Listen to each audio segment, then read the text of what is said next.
Welcome students. आज की इस क्लास में हम क्लासिफिकेशन ऑफ रिसोर्सेज पढ़ेंगे। जो इससे पहले हमने क्लास ली थी उसमें हमने रिसोर्सेज की डेफिनेशन और वो क्राइटेरियाज जो कि मिलकर एक सब्सटेंस को रिसोर्स बनाते हैं वो पढ़ा था। तो let's start with classification of resources. ये जस्ट रिवीजन है जो आपने क्लास 8th में पढ़ा था उसकी, ठीक है। रिसोर्सेज को हम दो तरीके से क्लासिफाई करते हैं। Resources are of two type, natural resources and human resources. अभी हमने लास्ट क्लास में ह्यूमन रिसोर्सेज काफी अच्छे से पढ़े कि ह्यूमन रिसोर्स क्या चीज है। Like in this category only quantity, quality, structures and institutions are sufficient. And in case of natural resources, again natural resources are further divided into two categories, renewable and non renewable. renewable मतलब जिसको कि हम दोबारा again and again form कर सकते हैं। again renewable are of two type, continuous resources like wind, air, water, then biological resources, flora and fauna. then non renewable resources, again these are of two types. first is recyclable मतलब जिसको कि हम recycle कर सकते हैं, and non recyclable जो कि non recycle नहीं हो सकते, एक बार यूज किया एंड गेट्स डिप्लीटेड। तो रिसाइकलेबल में आपके आ जाते हैं मेटल्स और नॉन रिसाइकलेबल में आपके आते हैं फॉसिल फ्यूल्स, ठीक है। तो ये एक जनरल क्लासिफिकेशन है रिसोर्सेज की। अब हम रिसोर्सेज का क्लासिफिकेशन 10th क्लास में जो एक्चुअल क्लासिफिकेशन है वो पढ़ना है, ठीक है। Let's begin with that.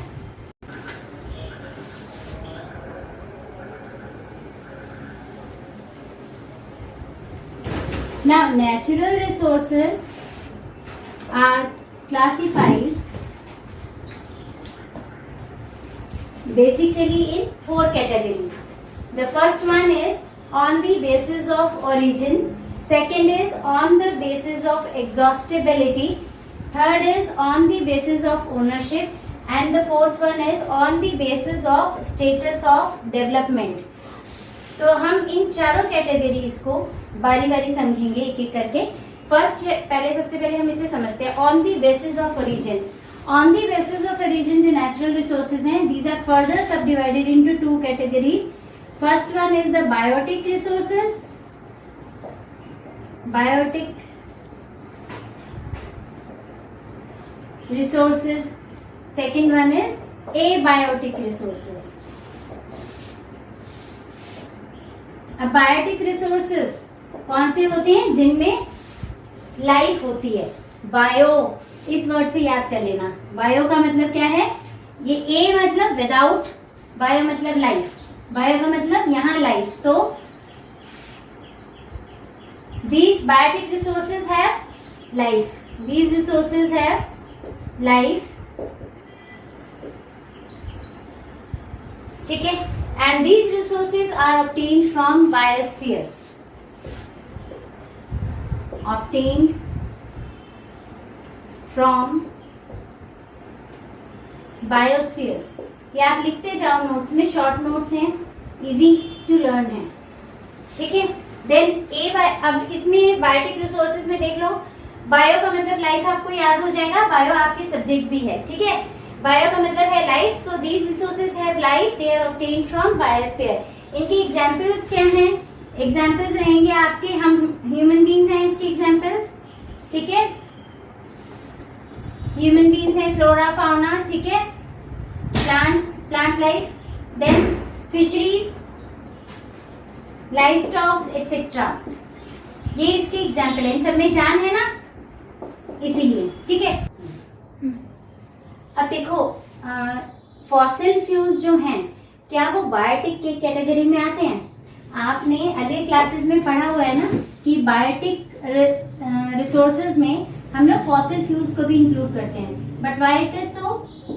Fossil fuels जो हैं लाइक पेट्रोल, कोल, है ना, पेट्रोल, कोल, पेट्रोलियम, नेचुरल गैस, ठीक है, ये सब किस में इंक्लूड होते हैं?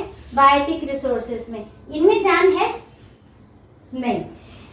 These are included in the biotic resources because they are generated from dead and decay material. ठीक है, अब डेड एंड डिके मटेरियल किस चीज का है? अब आप मुझे बताओ कि डेड एंड डिके मटेरियल किस चीज का है? इसी चीज का ना, जिसमें लाइफ थी, जिसमें सांस थी, जो जिंदा था, उसी की डेथ होती है ना। डेड मटेरियल की तो डेथ होती ही नहीं है। तो क्या है, these fossil fuels are also included as in the biotic resource category only because they are generated from dead and decay material. That means organic है, organic material है। तो that means अगर हम इसे लिखना चाहें कि biotic resources they are obtained from living or organic matter। ठीक है, all those things which are living, which are obtained from living material or the organic material comes under the category of biotic resources। देखो इन सब में तो जान है, human beings, flora, फाना, fisheries, livestock etcetera, इनमें तो जान है, तो इसीलिए हमने बायोटिक रिसोर्स में डाला। बट इसमें जान नहीं है। कोल कैसे फॉर्म होता है? By the decay of organic matter. ठीक है, ऑर्गेनिक मैटर किसका? लिविंग बीइंग्स का। ठीक है, पेट्रोल और नेचुरल गैस, फॉसिल फ्यूल्स जो हैं वो they are obtained from the organic material only. अब इसकी जो सेकंड कैटेगरी है that is a biotic resource. A मतलब नो, बायोटिक मतलब लाइफ, नो लाइफ। ये उन चीजों से हमें मिलते हैं जिनमें कोई लाइफ नहीं है। दैट मीन्स नॉन लिविंग से, और नॉन लिविंग के साथ साथ नॉन ऑर्गेनिक मटेरियल से ये हमें मिलते हैं, नॉन ऑर्गेनिक मटेरियल। ठीक है, ये आ गया बायोटिक रिसोर्सेज का। अब बायोटिक रिसोर्सेज अगर हमें नॉन लिविंग और नॉन ऑर्गेनिक मटेरियल से मिलते हैं तो वो कौन कौन से होंगे? कुछ एग्जांपल्स लेते हैं हम लोग, इनके एग्जांपल्स लेते हैं, जैसे air, water, land, rock, rainfall, temperature etcetera. Done?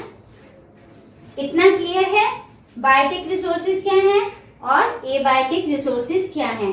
तो ये किसकी सब डिवीजन है?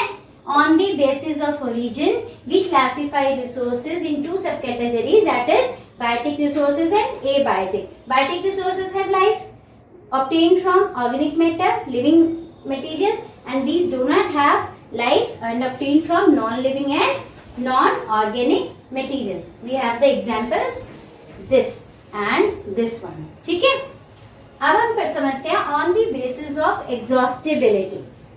Now on the basis of exhaustibility, अगर हम इसकी सेकेंड डिविजन की बात करते हैं, again resources are further subdivided into two categories.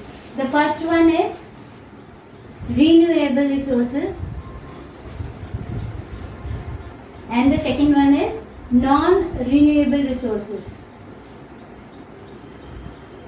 देखो, नॉन का मतलब जो नहीं हो पाता, जो नहीं, ठीक है, री दोबारा,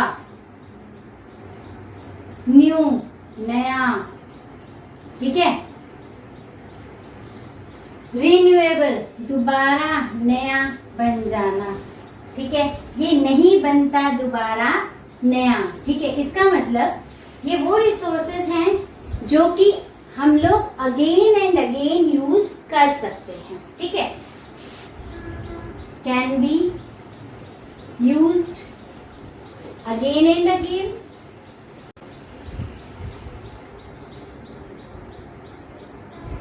ठीक है। They will not gate deplete after use, मतलब यूज करने के बाद ये खत्म नहीं होंगे, ठीक है।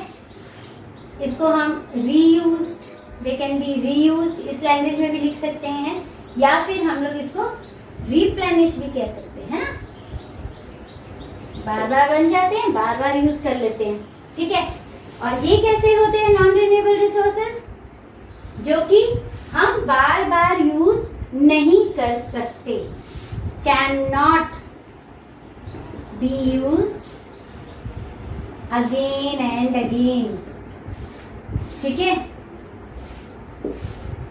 Which can not be replenished, ऐसे लिख सकते हैं। ठीक है, रिन्यूएबल रिसोर्सेज जो होते हैं ना, ये कैसे होते हैं, ये इनका एग्जाम्पल देके समझते हैं। एग्जाम्पल लेते हैं इसका।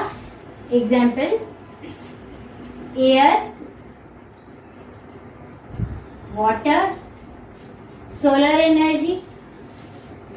ठीक है,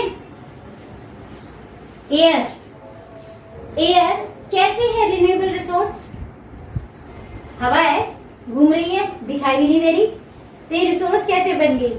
अब देखो, हमारा कंट्री इंडिया है ना, इसमें काफी ऐसी जगहें हैं जहां पर विंड एयर काफी है, काफी क्वांटिटी में है, मतलब बहुत ज्यादा। जैसे राजस्थान साइड है, ठीक है, गुजरात साइड है, तो ऐसे एरियाज में क्या है कि एक्सेसिव जो विंड है, एयर है, उसको हम कैसे यूज करते हैं?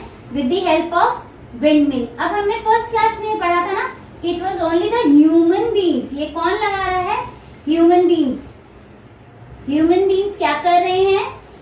टेक्नोलॉजी यूज कर रहे हैं और किसी सब्सटेंस को या जो नेचुरली प्रोवाइडेड थिंग है एनवायरमेंट में, नेचुरल एनवायरमेंट की जो थिंग है, सब्सटेंस है, उसको टेक्नोलॉजी की हेल्प से कन्वर्ट कर रहे हैं रिसोर्स में, यूजेबल चीज में। वो क्या बना है यहाँ पर? इलेक्ट्रिसिटी। हम ऐसे ही बनाते हैं ना, विंड मिल से इलेक्ट्रिसिटी जनरेट करते हैं। Then water, same case with the water. Water जो है, वाटर क्या कर रहा है? कुछ भी नहीं, नेचुरल रिसोर्स, नेचुरल सोर्स है हमारे पास। इसको हम क्या करते हैं? डैम्स क्रिएट करते हैं। अगेन ह्यूमन बींग्स क्या कर रहे हैं? टेक्नोलॉजी यूज कर रहे हैं, डैम बना रहे हैं और फिर इलेक्ट्रिसिटी जनरेट कर रहे हैं। अगेन कैसे? इसमें पानी खत्म थोड़े ना हो जाएगा। आपने कभी किसी डैम को विजिट किया है? डैम में क्या होता है? हम सिंपली क्या करते हैं, पानी को जितनी ज्यादा हाइट से गिराएंगे और जितनी ज्यादा स्पीड से गिराएंगे, उतनी स्पीड से टरबाइन रोटेट होता है, बस। और जितनी स्पीड से टरबाइन रोटेट होगा, उतनी अच्छे से इलेक्ट्रिसिटी प्रोड्यूस होगी। इसमें पानी कहाँ गया? ऐसे का ऐसे ही तो है, ऊपर से नीचे ही तो गिरा है। पानी को तो हमने कुछ भी नहीं किया। सो हमने वाटर को क्या किया है? अगेन एंड अगेन उसी पानी को घुमा घुमा के यूज कर करके हम क्या कर रहे हैं? इलेक्ट्रिसिटी जनरेट कर रहे हैं। Same is the case with the air. अगर हम विंड मिल लगाते हैं, पवन चक्कियां लगाते हैं, तो क्या पवन खत्म थोड़ा हो गई, एयर खत्म थोड़ा हो गई एटमॉस्फेयर से। तो हवा की स्पीड है, जितनी तेज घूमेगी उतनी बढ़िया, बस। ठीक है, ऐसी सोलर एनर्जी है। देखो again it is a free gift of nature, free gift of nature, free gift of nature. But क्या ये सब्सटेंस है, नेचुरल हमारे एनवायरमेंट में मिल रहे, लेकिन हमने क्या किया? आगे टेक्नोलॉजी लगाई। सोलर एनर्जी को कैसे कन्वर्ट किया? सोलर पैनल्स लगाए और फिर अगेन इलेक्ट्रिसिटी। हम लोग अपने घरों में क्या करते हैं? सोलर कुकर में खाना बनाते हैं। अब आप ये बताओ, पूरे दिन भर सोलर सेल चार्ज हुए और रात में हम लोग यूज करते हैं। दिन में तो हमें सोलर एनर्जी की जरूरत ही नहीं है ना। अगर सोलर एनर्जी है, हमारे घर में सोलर पैनल लगा हुआ है, तो दिन में भी हम उसकी इलेक्ट्रिसिटी जो कन्वर्ट कर रहा है वो हम दिन में भी यूज करें हैं और रात में भी यूज करें। ऐसा थोड़ा ना कि जब सो के उठे तो सोलर एनर्जी खत्म हो गई, ऐसा नहीं है ना। अगले दिन फिर सूरज ने निकलना है और फिर से हमारे सोलर सेल रिचार्ज हो जाएंगे और फिर से हम उसको अपने यूटिलाइज कर सकते हैं। So these are the things which confirms that renewable resources are those resources which can be used again and again, है ना। They cannot be replenished. तो ये तो आपके एग्जाम्पल हो गए रिन्यूएबल रिसोर्सेज के। अब रिन्यूएबल रिसोर्सेज में क्या अच्छी बात क्या है? इनका कार्बन इमिशन जो है, कार्बन इमिशन नील होता है ऑलमोस्ट, है ना। इसीलिए इनको क्या बोलते हैं? Eco friendly. क्या बोलते हैं? Eco friendly. ये हमारे एनवायरमेंट के अच्छे खासे दोस्त हैं। हालांकि इनकी cost of establishment is more, their maintenance cost is high, but their operating cost is low. ठीक है, इतना क्लियर है। इसमें कार्बन इमिशन जो है नील रहता है, इसीलिए ये इको फ्रेंडली रिसोर्सेज हैं। अब नॉन रिन्यूएबल रिसोर्सेज की बात करते हैं। अभी हमने पढ़ा कि non renewable resources can not be used again and again, means they can not be replenished. अब इसके एग्जांपल ले लेते हैं। देखो, अगर हम मेटल्स का एग्जांपल लेते हैं, ये साइक्लेबल में आ जाते हैं, ठीक है ना, ये रिसाइकिल कर सकते हैं हम लोग। और ये जो है हमारे फॉसिल फ्यूल्स, ये नॉन रिसाइकिलेबल हैं, ठीक है। इनको हम एक बार खर्च करते हैं तो ये गए काम से, दोबारा नहीं खर्च कर सकते। लेकिन ये मेटल से इनको हम एक बार यूज कर लेते हैं। अब आपके यहाँ पे कबाड़ी वाला आता है ना, आप लोग रद्दी बेचते हो, उसमें क्या करते हो, दीपावली पे तो आप खूब सारे बर्तन बेचते हो, स्टील के, एल्यूमिनियम के, ये सब ऐसे बेचते हो ना, वो फर्दर रिसाइकिल हो जाते हैं। और जो कॉपर की तारें हैं, कॉपर आपके यहाँ से घर में कोई मोटर खराब हो जाती है, कूलर पंखे वगैरह की, तो कॉपर की जो तारें हैं वो अलग ले जाता है, बिजली की तारें अलग ले जाता है, ठीक है, तो और पंखे वगैरह अलग ले जाता है। तो ये सब क्या है, रिसाइकिलेबल मटेरियल है, इनका रिसाइकिल हो जाता है, प्लास्टिक अलग कलेक्ट करता है, ठीक है। और लेकिन क्या ऐसा है कि आपकी गाड़ी में आपने 1 लीटर पेट्रोल डाला और खूब चलाई स्कूटी, और जब अपनी आपकी व्हीकल में तेल खत्म हो गया तो वो सुबह रात में रखी और सुबह फिर से रिचार्ज होके वो पेट्रोल आ गया, ऐसा है? या कोई कबाड़ी वाला कहे, या कोई ऐसा कोई सोर्स हो कि पेट्रोल फूकने के बाद हम कुछ ऐसा कर सकें कि दोबारा से उसमें पेट्रोल आ जाए। वी हैव टू पे फॉर दैट, है ना, हमें पेट्रोल और लाना पड़ता है। लेकिन जो फूक गया वो गया। यहाँ ऐसा नहीं है, यहाँ पंखे यूज कर लिए, कॉपर वगैरह सब यूज कर लिया, आपने बर्तन यूज कर लिए, यूटेंसिल्स कॉपर के, ठीक है, ब्रास के, और फिर उसके बाद नहीं पसंद आए आपने सेल आउट कर दिए, फिर वो री बनकर आ गए, ठीक है। अब इसमें क्या है, ये तो रिसाइकिलेबल में आ गया और ये नॉन रिसाइकिलेबल में आ गया, है ना। अब इसमें क्या केस है, फॉसिल फ्यूल्स जो होते हैं they emit lots and lots of pollution, है ना, ये पॉल्यूशन क्रिएट करते हैं बहुत ज्यादा।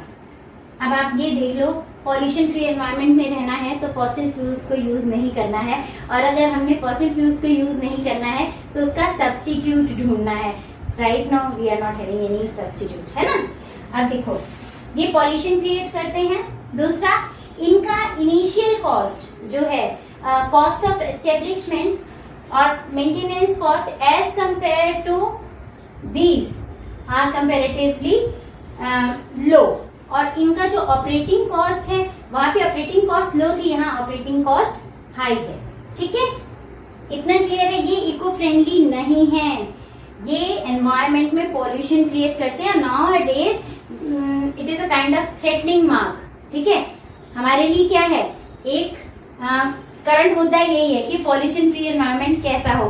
कोरोना हो गया, ओमिक्रॉन हो गया, उसमें काफी एनवायरनमेंट साफ सुथरा हो गया था क्योंकि हम लोग घर से बाहर नहीं निकल रहे थे। But again we are creating lot of pollution because we are using vehicles, we are using transport, we are using factories and everything again use in the same way, है ना। और लेकिन कुछ ये भी आपने कभी नोटिस किया होगा कि हम लोगों को जितना नॉन रिन्यूएबल रिसोर्सेज को यूज करना चाहिए, हम कहीं हद तक उससे कहीं ज्यादा करते हैं, काफी हद तक वेस्टेज भी करते हैं। तो वेस्टेज को रोकना चाहिए, है ना, क्योंकि these take time to form near about millions of years. 1 का 2 साल में कोई फॉसिल फ्यूल नहीं बना आज तक, है ना।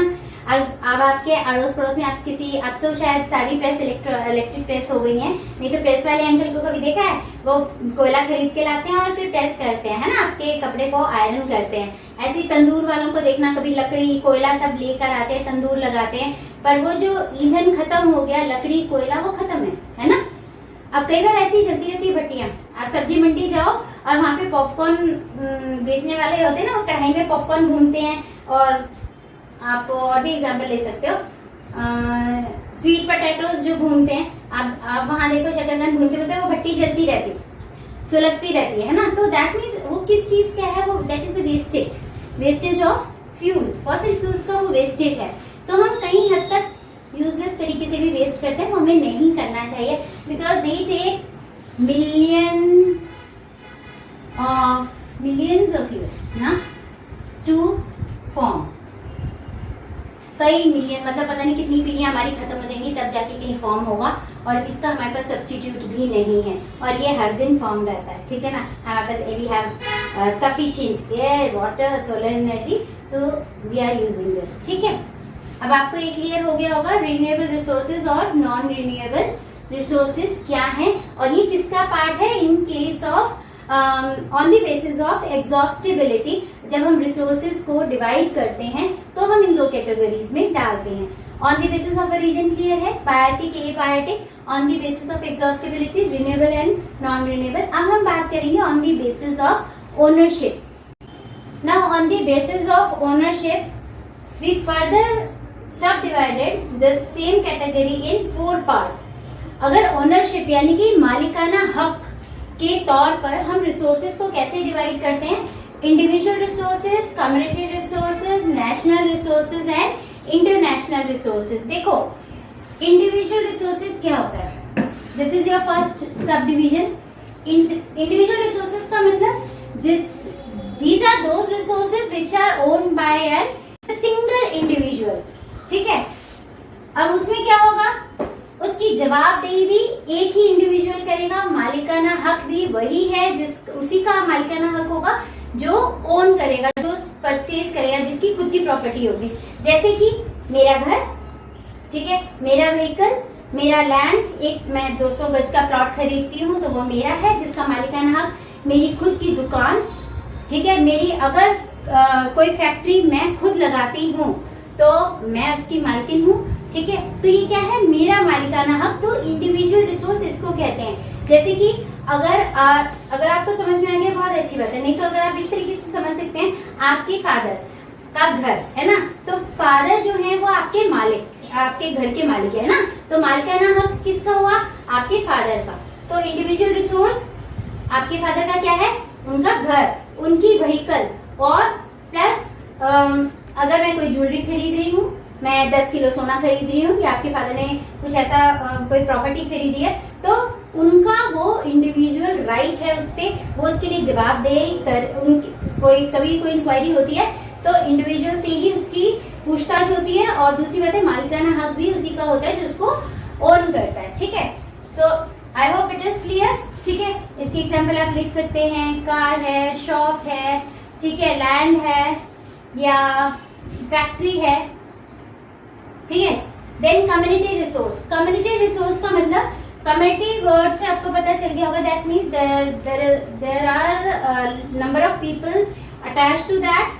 काफी सारे लोग जब मिलकर कोई पर्टिकुलर चीज ओन करते हैं तो वो पर्टिकुलर चीज कम्युनिटी रिसोर्स बन जाती है। जैसे कि आपके किसी गांव में, गांव का कुआं है, ठीक है, वो ग्राम पंचायत अगर मिलके लगवाती है तो वो ये नहीं है कि वो सरपंच साहब के उसको ऐसे खोदने के बाद जो पानी निकले वो सरपंच साहब ही सारा पानी पियेंगे, नहीं, वो उस गांव का पानी है, वो गांव का कुआं है और उसको सब लोग मिलके यूज करेंगे, क्योंकि वो सबकी सहमति से लगाया कि पानी की नीड है, so we need that well, और उसको डिग आउट करो, ठीक है। तो वो वेल किसने बनाया, कम्युनिटी का है, कम्युनिटी रिसोर्स है, ओन बाय द कम्युनिटी। सो कोई भी बेनिफिट है ऐसे किसी भी रिसोर्स का, तो पूरी कम्युनिटी के जितने भी मेंबर्स मिलके उस रिसोर्स को ओन करते हैं, उनको बेनिफिट इक्वल डिस्ट्रीब्यूट होता है। In case there is a loss, then they all the members will equally bear the loss, ठीक है।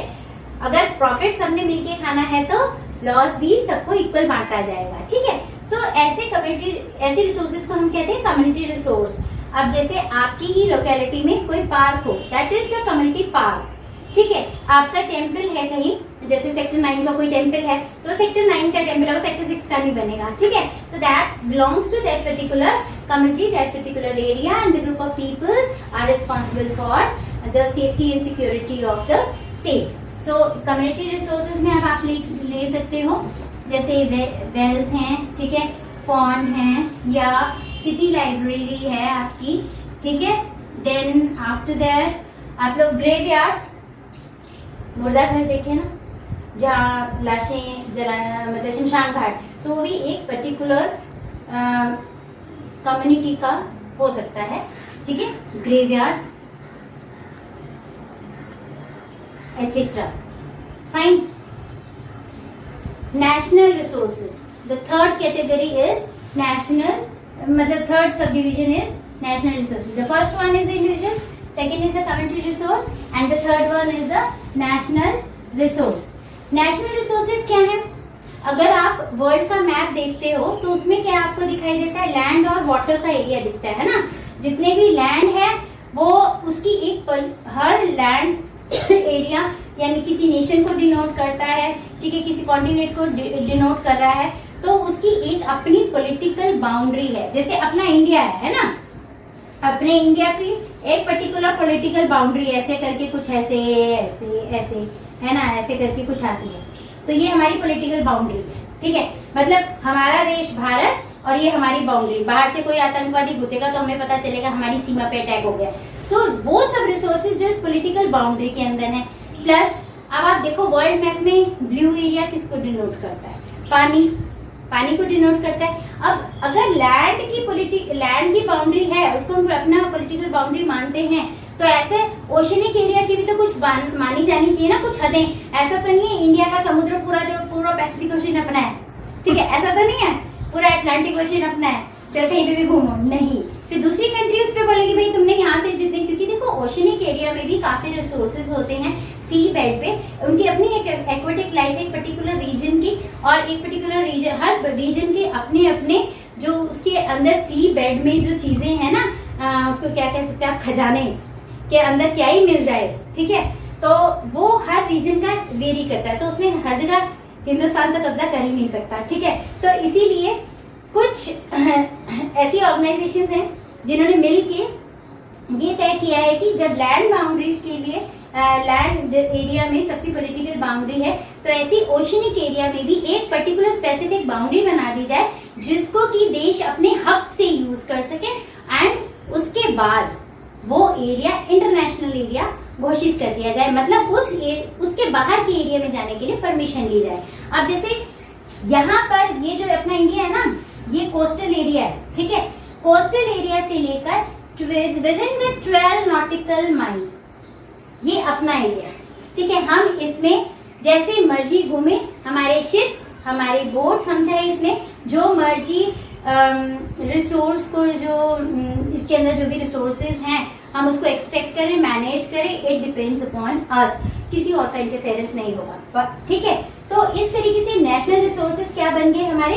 With in the political boundary जो भी रिसोर्सेज अवेलेबल हैं वो हमारे हैं, वो नेशनल रिसोर्सेज हैं. प्लस ओशनिक एरिया में 12 नॉटिकल माइल्स. अब नॉटिकल माइल्स क्या चीज है? जैसे हम लोग लैंड पे किलोमीटर और मीटर डिस्टेंस नापने के लिए, दूरी के लिए एक यूनिट यूज करते हैं ना, ऐसे ही जो वाटर में है, ओशनिक एरिया में है, ठीक है, यहाँ पर क्या यूज किया जाता है? Nautical miles. 12 नॉटिकल माइल्स का मतलब क्या है? 22.2 किलोमीटर्स, ठीक है. और 1 kilometre is equal to 1.852 kilometre, ठीक है. तो nautical miles is the unit which is used to measure the distance within the water. तो इस तरीके से वो सारे रिसोर्सेज जो हमारे पॉलिटिकल बाउंड्री और जो ओशनिक एरिया में 12 नॉटिकल माइल्स के अंदर अंदर आते हैं, वो रिसोर्सेज नेशनल रिसोर्सेज कहलाते हैं. अब देखो, इंडिविजुअल रिसोर्सेज और कम्युनिटी रिसोर्सेज भी नेशनल रिसोर्सेज बन जाते हैं जब हमारे नेशन को इसकी रिक्वायरमेंट होती है. तो नेशन क्या करता है? इन रिसोर्सेज को हायर कर लेता है, एक्वायर कर लेता है और उसको नेशनल रिसोर्स में कन्वर्ट कर लेता है. जैसे एक एग्जाम्पल है उसका, यमुना हाईवे एक्सप्रेस था, ठीक है. अब यमुना हाईवे एक्सप्रेस बना तो उसमें क्या थे?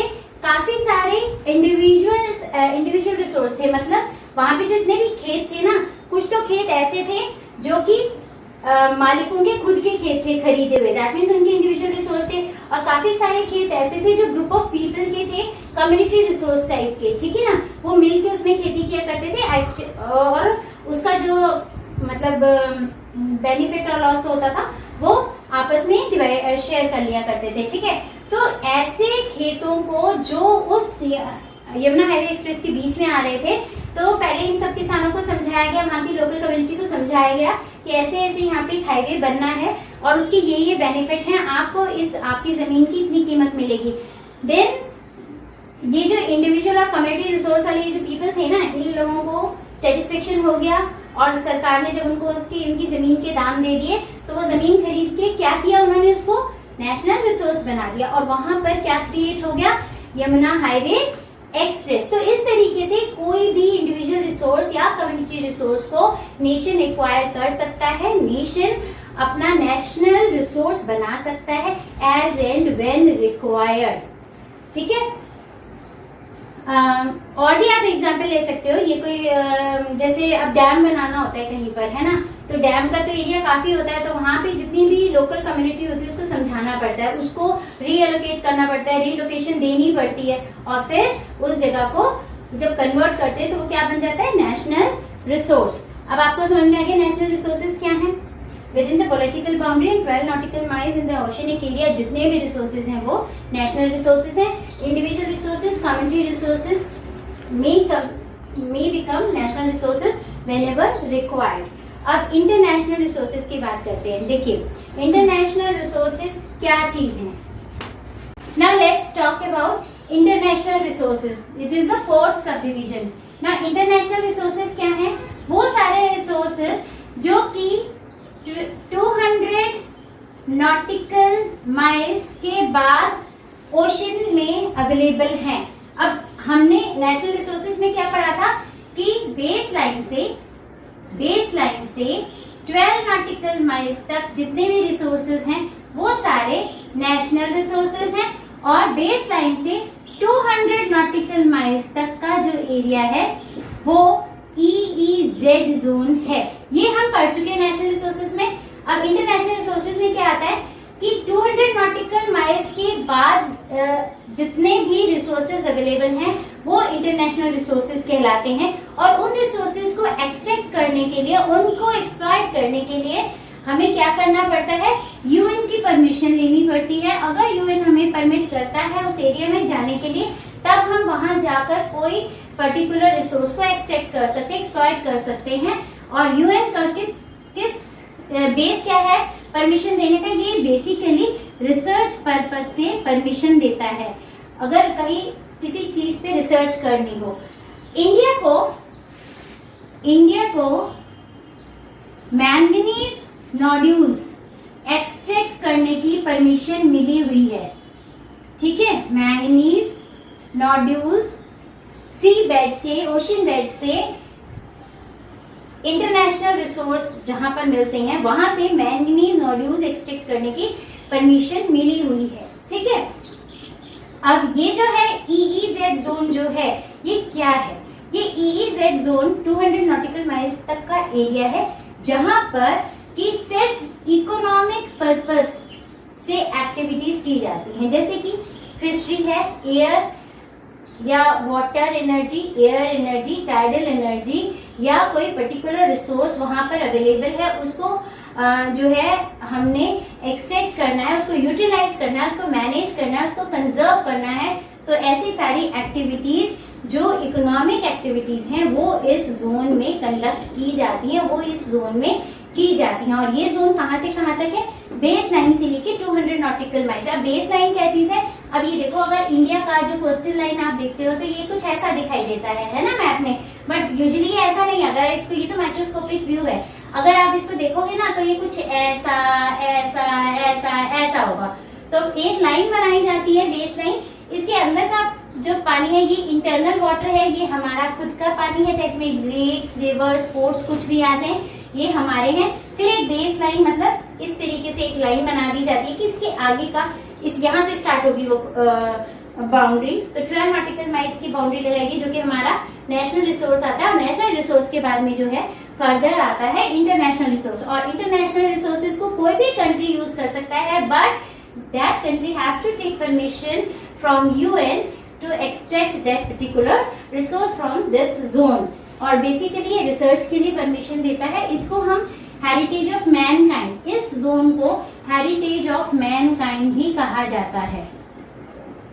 ठीक है, हेरिटेज ऑफ मैनकाइंड बेसिकली ये पीस पर्पस के लिए है, ताकि कोई भी कंट्री आपस में लड़ाई ना करे, इसीलिए ये जोन छोड़ दिया गया है कि इसमें कोई भी कंट्री आके दखल अंदाजी ना करे ताकि लड़ाइयां ना हो। ठीक है, तो तो परमिशन के लिए यूएन बना दिया गया है.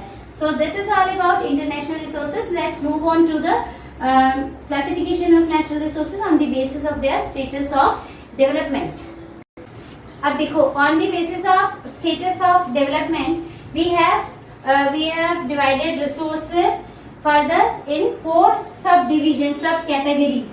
The first one is the potential resource. अब पोटेंशियल रिसोर्स, ये वर्ड बता रहा है कि इन रिसोर्सेज में पोटेंशियल है ह्यूमन नीड्स को सेटिस्फाई करने का, but we don't have enough technology, we don't have sufficient technology to utilise, to extract these resources completely.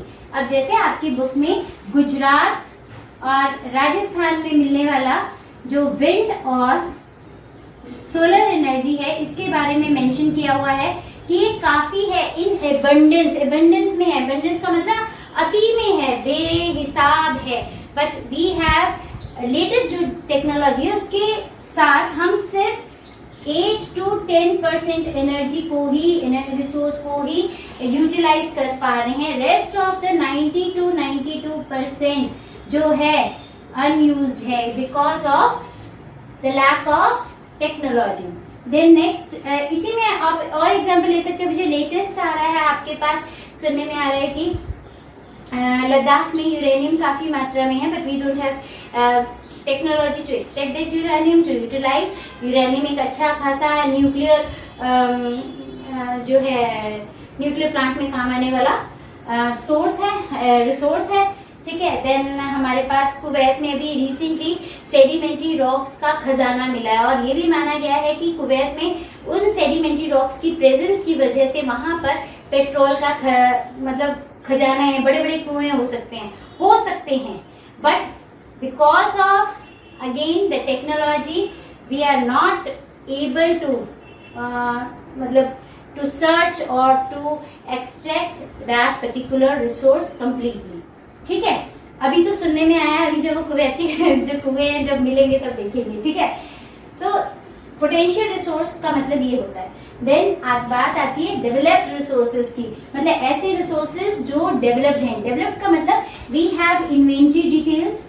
ठीक है. We know the quantity, quality, region जहाँ पे वो प्रेजेंट है, and we have the technology to extract that. यानी कि ये वो रिसोर्सेज हैं जिनके बारे में हमें सब कुछ पता है. किस रीजन में पुअर क्वालिटी ऑफ कोल मिलता है, कितना है, कितनी मात्रा में, उसको हम कैसे यूटिलाइज कर सकते हैं. किस रीजन में बहुत बेस्ट क्वालिटी ऑफ कोल मिल रहा है, हम उसको कैसे एक्सट्रैक्ट करें और वो हम कैसे यूटिलाइज कर सकते हैं. Everything we know and we are utilising. So coal and petroleum. ठीक है. कोल एंड पेट्रोलियम इसकी अच्छी एग्जाम्पल है डेवलप्ड रिसोर्सेज के. अभी देखो मणिपुर में भी पता चला है कि जो पेट्रोल काफी मात्रा में. ठीक है. अब उसको भी तो अभी वो पोटेंशियल की कैटेगरी में है, but when we are able to extract that petrol up to full extent and we are going to utilize that, then it comes under the category of developed resources. Then third one is the stock. Stock का मतलब क्या है?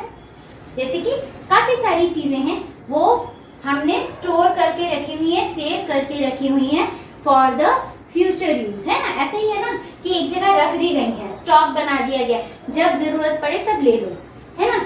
यही तो है. अब अगर stock की बात करते हैं तो हमारे इंडिया में काफी सारे रिसोर्सेज ऐसे हैं जो एज अ स्टॉक पड़े हुए हैं. We don't have sufficient technology to move on with those resources, to work with those resources. अगर कहीं वो पर्टिकुलर टेक्नोलॉजी है, कहीं डेवलप हो रही है, तो वो अभी रूडिमेंट्री लेवल पे है. ठीक है. वो मतलब अभी सही से अभी सिर्फ एक्सपेरिमेंटल लेवल है. रूडिमेंट्री लेवल का मतलब है कि अभी इनिशियल स्टेज पे है, फाइनल स्टेज पे नहीं पहुंचा है. अब कुछ एग्जाम्पल्स देखते हैं इसके. वाटर है ना, हमारे पास पानी तो है. पानी कैसा वाटर कंपाउंड है, इसमें ये hydrogen and oxygen 2 inflammable gases हैं. अब ये इनफ्लेमेबल जो गैसेस हैं इनको हम कैसे अलग अलग करें. We don't have any technology to separate hydrogen. Hydrogen जो है अपने आप में एक बहुत बढ़िया एनर्जी का सोर्स है. देन ऑक्सीजन, हम लोग पौधे लगाते हैं, ठीक है, और प्लांट लगाओ, ठीक है, सेव लाइफ, ठीक है, डोंट कट ट्रीज, ये सब हम कैंपेन्स कर रहे हैं. But why? Because we don't have technology to use these 2 gases separately from extract these gases from the water. ठीक है. Then the second one is, इसी में आप दूसरा एग्जाम्पल देखिए जो आसमान में बिजली कड़कती है, स्काई पावर. ठीक है, आप इसको लिख लीजिए चाहे स्काई पावर. उसमें साइंटिस्ट का मानना है कि इसमें बहुत ज्यादा क्षमता है, पता नहीं कितनी ही जरूरतों को हमारी पूरी कर दे. But what to do, we don't have technology. तो इसको कहाँ सेव कर ले, कैसे सेव कर ले और उसको कैसे हम फर्दर काम करें. ठीक है, तो it is also kind of stock. और ये तो खैर कभी कभी अवेलेबल होती ही नहीं है. एक और स्टॉक है हमारे पास, ओशियन वाटर. ठीक है, ओशियन वाटर की क्या खास बात है, it is having great salinity. इसमें बहुत ज्यादा खारा है. It is of no use, हम लोगों के लिए कोई फायदे का नहीं है, क्योंकि हम लोग इसको ना पानी पीने में यूज कर सकते हैं, ना घर के किसी काम में. ठीक है, ना कहीं पे भी हम इसको यूटिलाइज नहीं कर सकते, जबकि हमारे पास महासागरों में पानी भरा पड़ा हुआ है. We don't have technology to make this water suitable for drinking. ठीक है, हम कहते हैं ना 1% पानी है जो हम लोग पी सकते हैं, हम यूटिलाइज कर सकते हैं, जबकि हमारे पास तो महासागरों में समुद्रों में पानी भरा पड़ा है. बट क्योंकि lack of technology is there. ठीक है, तो कोई भी ऐसा हम लोग पानी बना नहीं सकते है ना. पानी नेचुरल रिसोर्स है और नेचुरल रिसोर्स में ये स्टॉक में है, इसके लिए हमारे पास टेक्नोलॉजी नहीं है. ठीक है, so these are the examples of stock. Stock में नो टेक्नोलॉजी आप लिख सकते हैं. We don't have technology. Here we have technology, but that technology is not sufficient. But here we don't have technology. ठीक है. Then reserve. Again देखो word reserve से क्या पता चलता है. रिजर्व का मतलब है कुछ ऐसी चीज जो कि हमने संभाल कर रिजर्व करके रखी है. ठीक है, अब रिजर्व में कैसे है कि हमने क्या किया है, हम लोग वी हैव टेक्नोलॉजी, हमारे पास टेक्नोलॉजी है, हम इसको एक्सेस कर रहे हैं. ठीक है, एक्सट्रैक्ट कर लिया है, हम लोग करते हैं, हम यूटिलाइज कर रहे हैं. बट कैसे यूटिलाइज कर रहे हैं, जुडिशियली. कैसे यूटिलाइज कर रहे हैं, जुडिशियली. जुडिशियली यूज करने का मतलब है बहुत समझदारी से यूज कर रहे हैं, सो दैट हमारी फ्यूचर जनरेशंस, आगे की पीढ़ियां इसको यूटिलाइज कर सके, समझ सके, ओरिजिनल इसकी वर्जिनिटी के साथ इसे देख सकें. अब इसके एग्जांपल्स आप ले सकते हैं. देखिए फॉरेस्ट में फॉरेस्ट रिजर्व्स हैं हमारे पास, जिसमें कि हमने प्लांट्स को उनकी वर्जिन मोड से, मतलब उसकी ओरिजिनलिटी के साथ, उसकी क्या कह सकते हैं उसको, बायो वाले स्टूडेंट ज्यादा अच्छे से समझे, जेनेटिक, हाँ बिल्कुल सही, जेनेटिक आइडेंटिटी के साथ प्रिजर्व किया हुआ है हमने फॉरेस्ट को. ठीक है, हर टाइप के प्लांट को, उसकी स्पीशीज को. ठीक है, इसी तरीके से हमारे पास एक्वाटिक लाइफ भी हमने प्रिजर्व की हुई है. ठीक है, तो these are the examples of reserves. ठीक है, तो अब मुझे लगता है कि आपको ये चारों डिविजन्स जो हैं नेचुरल रिसोर्सेज की क्लासिफिकेशन और फिर फर्दर सब डिविजन्स काफी अच्छे से समझ आ गए होंगे. Now you have to revise. ठीक है, come with the doubts in next class.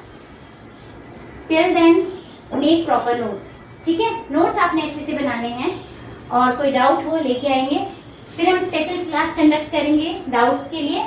और मिलते हैं नेक्स्ट क्लास में. नेक्स्ट टॉपिक कि इन रिसोर्सेज को कैसे हम डेवलप कर सकते हैं या हम इनको कैसे सेव कर सकते हैं, नेक्स्ट क्लास में नेक्स्ट टॉपिक के साथ पढ़ेंगे. ठीक है, ओके.